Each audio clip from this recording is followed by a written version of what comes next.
As a middle child, Doopy never felt like she got enough attention from her family. So when her parents asked her to watch her little sister, Doopy decided it was time to do something crazy. First, she ran into the bathroom, took her dad's clippers, and shaved her whole head bald. Then she told her little sister that they were gonna play a game. This game involved wrapping her sister in a blanket and rolling her down a very tall staircase. After about an hour of that, Doopy remembered just how jealous she was of her sister, so she snatched the blanket away and let her sister fall down the stairs without any padding. Right at that moment, Doopy's dad walked in and saw his youngest daughter falling down the stairs screaming. He looked up and saw Doopy standing at the top of the stairs with a bald head and a crazy smile. Doopy tried to say her hair fell out because of stress, but her parents didn't believe her. She was grounded for months. Actually, that's not too bad. People usually get like 5 years for attempted murder. During high school, Pringle's friends thought it'd be funny to throw a balloon full of bacon flour at him for a birthday present. He ended up getting so much flour in his eyes that he couldn't even see. After several minutes, he heard a girl scream and then felt the hard slap against his cheek. When everything came into focus, he saw the girl he had a huge crush on looking very angry. He asked his friends why she slapped him, and they said while he was looking for something to clean his eyes, he accidentally grabbed and squeezed her boobs. He was suspended for indecent behavior. Once in 10th grade biology, Shima got detention for being 5 minutes late. This seems like it makes sense, but here's the kicker. Shima was in the main office and they'd run out of late passes, so they told her, tell your teacher to call down here if she has any doubts about where you were. So, being the obedient feline she is, Shima told him, and he refused to call down because she shouldn't have gone before his class. Public school is definitely a weird place. One day in science class in 8th grade, me and a friend were mucking around making paper aeroplanes when we should really have been studying. We hadn't noticed that the teacher had snuck up behind us, and just as we were about to float another plane, he grabbed my friend by the collar and took him outside. No one was really sure what was going to happen because we mucked around a little bit, but it's just fun and games. Our rooms all have glass doors so we could see what was going on until the teacher took him around the corner.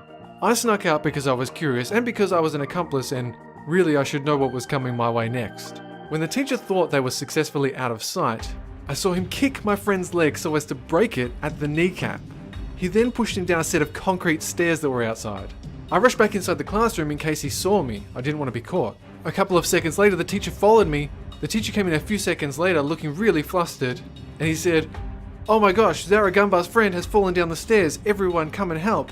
We all rushed outside to see my friend lying at the bottom of the stairs, his leg bending in a way that it should not be bending, and with all sorts of cuts and scrapes as he'd fallen down the stairs. When we confronted the teacher about it a few months later, he said that we'd be expelled if we tried to bring the story out.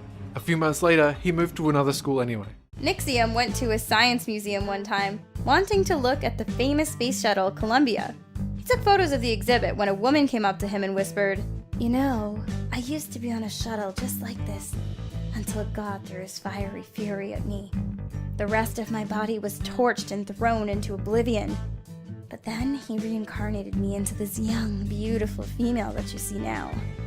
It was fun, but now I want to return as an even younger male."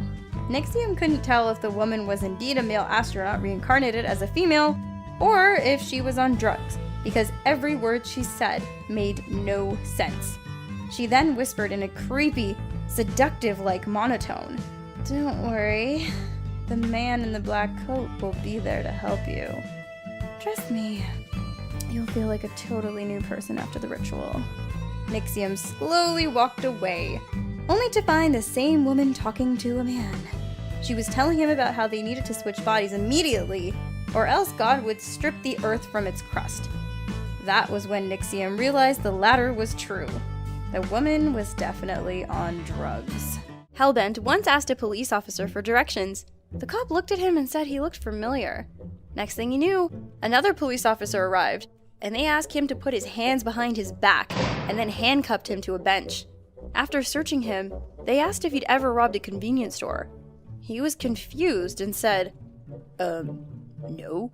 He was taken to a jail cell for several hours anyway, until coincidentally, they found the actual guy who robbed the store. They showed him a picture of the culprit, and to his surprise, the thief looked exactly like Hellbent. They apologized and let him go on his way. When Ramona was a senior in high school, she took a very embarrassing fall in front of the entire school cafeteria. She had just been dumped by her boyfriend, so she decided to come to school looking her absolute best. To show him what he was missing out on, she put on heels, got her hair and makeup done, and wore the nicest dress she owned. At lunchtime, Ramona knew her boyfriend was looking at her, so she got her food from the cafeteria and walked confidently back to her table. But she was so busy strutting her stuff that she didn't notice a Jolly Rancher candy on the floor.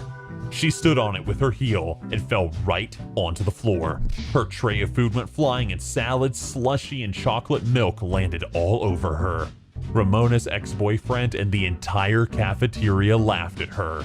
Her favorite dress was ruined, she had to go to the nurse, and she had to wear a cast for weeks because of how badly she had hurt her ankle. So, in his class, Hellbent and his friends were known to be troublemakers. They also thought the teacher's assistant was hot, so Hellbent went up to her and said that he liked her and that they should go out. He went on to show her some pictures of girls from Pornhub in bikinis. Then Hellbent suggested that she should dress like one of those girls and come to his house. The teacher's assistant told him that he was a weird man-child, and from that moment on, things between them were awkward as fuck. Melissa and her best friend were babysitting her cousin. The cousin was sitting on the couch watching TV when she accidentally changed it to the home shopping channel. She asked Melissa, "How do you get the things that they have?" She was only about 6, and she didn't know about home addresses or anything like that, and Melissa didn't want her telling people her address or asking anyone about theirs. So Melissa just responded, They push it through the TV. Her eyes lit up, and she asked, Is it magic? Melissa just said no, but didn't explain any further. She just thought that's how it worked until she was 10, and they laugh about it now. Melissa used to work as a receptionist. When she wasn't filing and answering phones, her boss made her run little errands for him. Most of these were normal things like grabbing lunch and going on coffee runs, but sometimes he made her do things that were definitely not work-related. Like one time, Melissa had to go out and buy flowers for his wife because he'd forgotten their anniversary. He also made her buy scratchies, lottery tickets, and even a big pack of condoms. But the craziest thing he asked Melissa to do was buy weed for him. He arranged it with some shady dealer and asked Melissa to go over and pick it up. When she said no way, he got really mad and shouted at her. That's when Melissa decided it was time to quit. Slapped Ham got detention once because he hadn't done his homework that was assigned to him. But his mom knew that detention never really taught kids a lesson, so she took the punishment into her own hands. She gave his teacher a jigsaw puzzle and told Slapped Ham that if he didn't finish the puzzle by the end of detention, there would be serious consequences. Little did he know, she had taken pieces out and mixed other puzzles in with it. The teacher watched Slapped Ham frantically trying to finish the impossible puzzle before the bell. When he eventually failed, the teacher burst out laughing. When Sweet Commando first joined the military, he had a drill sergeant who did not mess around. He taught his troops this piece of advice. If the thought of doing something makes you giggle for more than 3 seconds, you should assume you're not allowed to do it. It's no wonder the military people are so disciplined. They only do things that make them giggle for 2 seconds or less. When Emoji was little, his oldest sister was the worst babysitter. One time, he left his stuffed animal Clifford in the living room, and she knew it was there and that he couldn't sleep without it. He decided to grab it and go back to bed. She saw him come out of his room, but she yelled at him to get back in bed. He kept walking out to get Clifford, but she got up, grabbed his ear, and dragged him to bed. He tried getting his Clifford 10 more times when he got to him. Emoji grabbed him and proceeded to walk back to bed when she saw him. His sister got up, grabbed Clifford, and tried to pull it away from him, but he didn't let go. She threw him to the ground and kept pulling on Clifford while holding him down with her foot. Emoji eventually let go, and she grabbed his arm and pulled him to his room, not even giving him time to get up. He cried, but she put a hand on his mouth to prevent him from screaming. She continued hearing noises coming from him, so she plugged his nose as well so he couldn't breathe. She also had his hands and legs pinned down. After she left, Emoji got up and ran to grab Clifford again, then ran back to bed. One night at work, a woman approached me and said, I'm 35 years old and I need to have sex right now. I said, go on inside. And she said, Yeah, you don't want to have sex with me? I said, no, but there's plenty of men inside. Go on in. She gave me a filthy glare, went inside, and about 30 minutes later left with no man. Felt kind of sad. But not nearly sad enough to go through with it. No, thank you. No. Dolan was traveling on a mostly empty train, which was lucky since he had a load of stuff that just would not fit on the floor. Not too long into the trip, the train pulled up to a stop and a large man walked on. In one of his hands was a styrofoam cup filled to the brim with what was probably water. In the other hand was a pamphlet held between his fingers. Now, without paying for a ticket, he just walked up to a seat, the seat next to Dolan, the one with all of his stuff on it. He just quietly stood in the row and stared at him and his things. Dolan didn't want any trouble, so he squeezed all of his possessions on top of him. It was awkward as hell, but You gotta do what you gotta do. while the guy was looking away, Dolan managed to catch a glimpse of the pamphlet, and it was a pamphlet for a mental hospital. It explained a lot, but it made the already long train ride feel even longer while also putting him on edge the entire trip. Now, if you know me, you know I love to draw, but I don't draw very well. But there was this gorgeous woman in this online gaming community I was in. And to top it off, she was a latex model, so you can only imagine what I was thinking. I'm still not sure what my logic was behind this, but I decided I know how to impress her, I'll trace a photograph of her. Thing is, even when it comes to tracing, there's still a level of skill that goes into that, and I kinda drew what looked like to be a human being, but the face, oh god, the face. Instead of a sexy latex model, it looked more like someone tried to build a girlfriend out of ground up ham and trash bags. But she was very polite and said the drawing looked fantastic, and that encouraged me to draw even more. Long story short, I didn't hook up with the sexy latex model, and she did everything she could to avoid me from then on. Also, those are the only drawings I've made that I've willingly deleted. I think I would have got better results with a simple, hey, you're cute. But the lesson here is don't draw people that you have a crush on. At best, it looks like it's psychotic and obsessive, and at worst, you draw like crap. I think I got the worst of both ends on that one. One time when Gregak went to college, he discovered the campus was eerily empty. At first, he thought he'd come in on a Saturday, but when he and his friends got out of the elevator, they discovered the real reason. The entire lab floor was overrun with zombies. As Gogak and his friends tried to get to their classroom, they caught the mob's attention. The zombies chased them all the way back to the elevator. And Gogak made a narrow escape, but as soon as he reached the ground floor, he was stalked all through the halls by a terrifying zombie maid. Turns out, it wasn't the end of the world. The zombies are just part of a secret flash mob that organized by some of the students. Their super realistic zombie makeup definitely made Gogak pee his pants a little. Gooby was walking down the road to get some candy from the gas station one day when a hobo saw her and pulled her aside. And he didn't pull her off to the side, he pulled her into the middle of the road. Then he started asking her, "Is this monorail? Is this monorail?" Gooby said yes just to get away from him. So he went back to his hobo friends shouting, "I told you! Now you have to give me that taco you stole from the store, you dumb slut!" After that day, Gooby found a new road to walk down. Well, Pringle had a crush on his dance partner from class, and so of course he tried to flirt with her.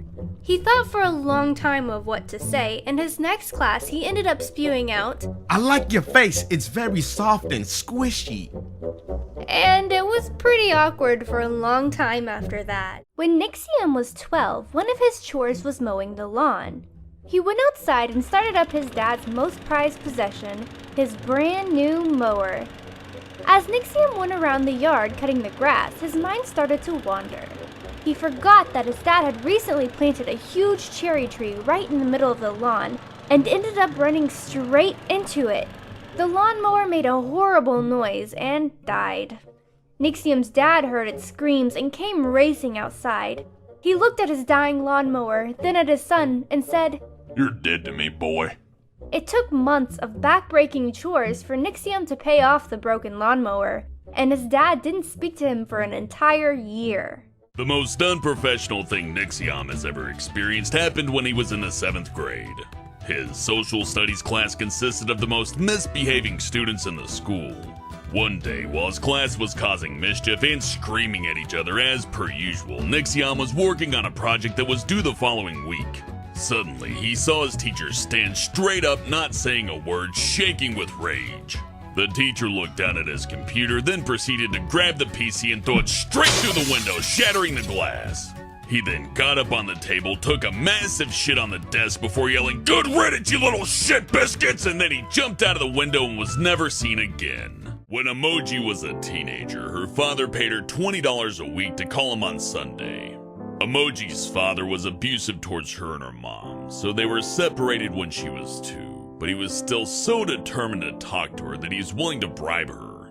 Emoji was happy to take the bribe for a while, but eventually the emotional toll wasn't worth it, and she stopped taking the calls and the money. Gooby used to believe the white creamy stuff she saw on the inappropriate pictures she occasionally came across as a kid was toothpaste. But once she showed one of the pictures to her parents, they banned her from watching YouTube until the 6th grade. She also thought her mother swallowed a watermelon seed, causing her to give birth to Snoopy. She thought her little sister was a freaking watermelon. Pringle's horrifying first date was when him and his girlfriend went out for a bike ride in a nearby forest.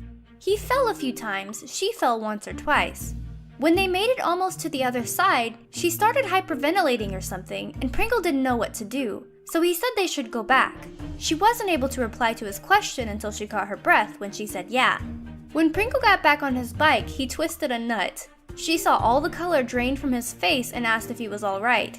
He gasped quietly that he wasn't. Then an awkward moment of silence passed. He said they should just walk. When they got back to her house, which was only 7 houses down from his, Pringle realized how muddy he was and went to change. In the end, he didn't get to be romantic with her. He twisted a nut and had to throw out a pair of his favorite jeans. James Shark's older brother had an eating disorder that made him eat bizarre things like paper dunked in pickle juice or crayons with ketchup. He got a job at an auto repair shop, which was great because he likes cars. But one day, James Shark went to visit him at work and just saw him going ham on a truck tire trying to eat it. He was surrounded by ketchup packs and sugar packs. James Shark asked him, "What the hell are you doing?" His brother responded, "Well, he ain't gonna use it anymore," as if that explained it. Several months later, James Shark family got a call from his brother's boss telling them that the shop was missing a few tires. His family knew it was James Shark's brother, and when they went to talk to him about it, they found him curled over, puking his stomach out. Apparently, he thought that since the tire tasted fine, he'd wash it down with gasoline. Living in the ghetto, Melissa's seen a lot of weird stuff. One time she was asleep in bed when she woke up to screaming and gunshots. Like an idiot, she ran outside to see what was going on. It ended up being a fight over some KFC. A man wanted it for himself, but his brother also wanted some. So the man took a gun and shot his brother in the foot. All for some delicious fried chicken. A few years ago, Gergak was out shopping when he saw an elderly woman needing some help. The woman got around using a Zimmer frame and couldn't reach a can of Pepsi on the top shelf. Gergak offered to help, but it was no use. He couldn't reach it either. So, the elderly lady asked a surly-looking woman at the counter for help. The woman took one look at the sweet old lady and shouted, "Why don't you fucking use your cripple frame?" Luckily, the woman's boss overheard this. He gave the old lady some free Pepsi and fired his rude employee on the spot. So, it's not all that bad. There's one less asshole working in retail. Honeybit's dad is a little on the strange side. He's obsessed with the possibility of the world ending and likes to always be prepared. One day he went on a really intense rant about the inevitable doomsday. He looked at Honeybits and said, "If there's ever an apocalypse, no matter what, always climb the mountain." The mountain he was referring to was a huge pile of compost in the back of their house. He deliberately let this pile grow really high so that you could climb up onto the roof. He'll show you all. Mimi was very shy and awkward in middle school. She was trying to work out of it. So one day she hyped herself up and said to herself, "Okay, Mimi, you have to talk to people and not be shy as shit." Her first attempt was to go up to a girl she didn't know and try to start a conversation. She had no idea what to say, but she had to say something. So she said in the dumbest voice she could come up with, Hey, like your tits. Soon everyone was looking at Mimi and laughing, and the girl she was trying to befriend looked like she wanted to die. Mimi was called Tit Girl for the rest of the year. When Andy Mations was visiting her grandmother's house once, she decided she was tired and went to bed. In the room she was staying in, there were these two Japanese dolls sitting on the window. The room was dark, but you could see the dolls clearly in the moonlight. Suddenly, she glanced at them, only to see their heads turning. She was so scared she hid under her covers, covered in sweat from the fear. She heard a loud thud, held her eyes shut, and curled up into a ball. When she finally woke up in the morning, the dolls' heads were laying on the floor next to her bed. When Spinal Palm was 6, he was at an old white house with a pink roof where his family was taking a tour. He ran off with his cousins and went swimming in a large, dirty, murky pool. Spinal Palm was in the pool when suddenly alligators would swim towards him, but he would escape just barely. Years later, he had another nightmare about returning to that house. There was a horseback riding event, and he participated. His horse, a large brown one, was out of control and crazy. Spinal Palm was eventually thrown off and the horse retreated into the crowd. Spinal Palm watched in horror as a boy got his skull crushed by the stomp of the horse. A couple years later, he was at the house again. There was a fire at the house with his family inside, and he had lost the ability to speak. One day while Pringle was at home watching a movie, some random guy walked in through the sliding back door.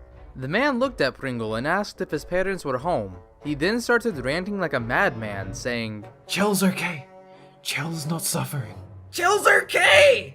The confused man stepped back outside for a second, so Pringle leapt into action. He locked the door and pulled the curtain shut. The crazed man slammed his fist on the door, telling Pringle to unlock it. Pringle ran upstairs and hid while his mom room called the police. The cops arrived and the man tried to flee.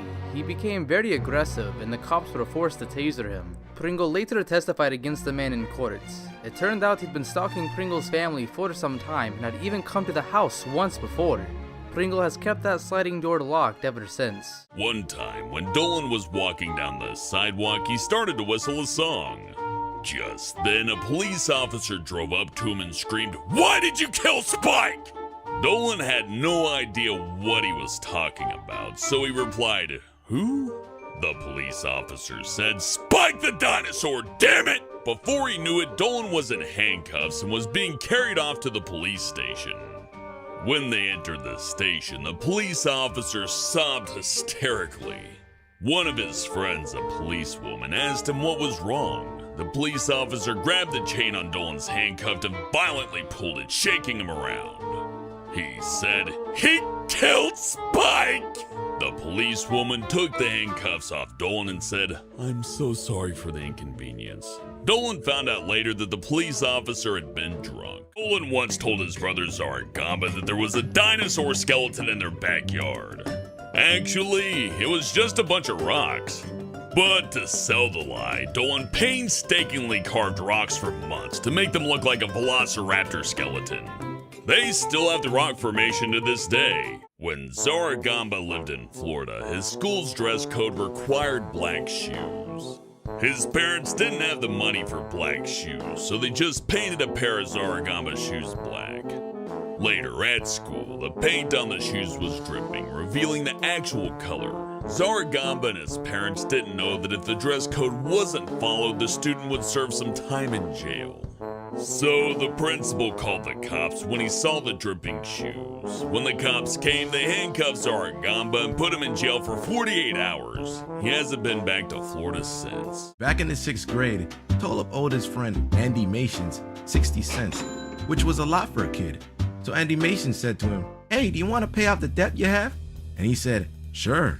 She then started grabbing some chips in the bottom of her bag, crushed them up, and threw them into the soda he was drinking.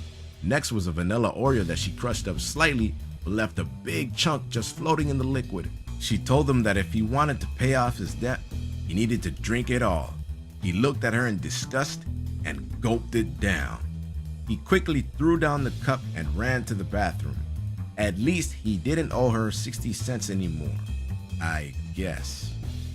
Princess once wore pajamas that were too small for her, but she still loved them. Well, her mom didn't care for them and told her to take them off. She said, "No, I'm going to bed. What does it matter what I wear to bed?" It mattered to her mom, who went to grab her, but she ran away. Her mom finally caught her in the hall and ripped the top, leaving Princess topless. She heard some gasps and someone say, "So that's what boobs look like." Her mom just tore off her top during one of Princess's brother's sleepover parties. She realized that at that moment, 6 9-year-olds saw her boobs. She covered her chest and yelled, "Mom, why are you ripping off my pajamas?" Her mom said, "If you just changed your pajamas, you wouldn't be embarrassed now." Princess stormed off to her room, changed her pajamas, and didn't come out of her room until all her brother's friends left the next day. Pringle was on the late bus home. There weren't many people on the bus, so he took his seat and began to read a book. At the next stop, a guy got on the bus, plainly holding a cigarette, yet the driver let him on anyway. The guy chose the seat right behind him. Every time he inhaled on the cigarette, he would then exhale smoke all onto Pringle's head. As his stop approached, Pringle picked up his bag when he suddenly felt a searing pain on the top of his head. He quickly realized that the man had tried to put his cigarette out on Pringle's head, and acting on pure instinct, he turned and punched him in the face. The bus driver didn't notice a thing, and he got off the bus and went home.